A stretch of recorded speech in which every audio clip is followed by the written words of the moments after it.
The Greedy Dog.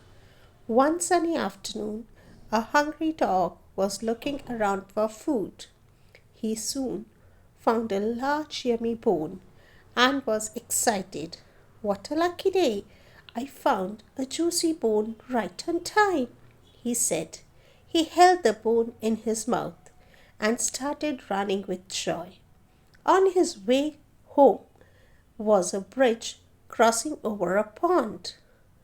While on the bridge, he glanced down and saw another dog in the water with a bone in his mouth, too. He thought to himself, if I snatch that bone, then I will have two bones all to myself. He opened his mouth to grab the other bone. The moment he did that, the bone in his mouth fell off, making a big splash in the water. It was lost forever.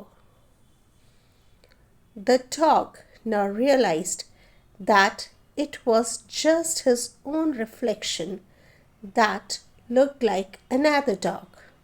There was no real dog or bone in the water. The dog was terribly disappointed. He said to himself, I tried to have two bones and now I have none. I should not have been greedy. This way, the dog learned not to be greedy, but to be happy with what he has. Thank you.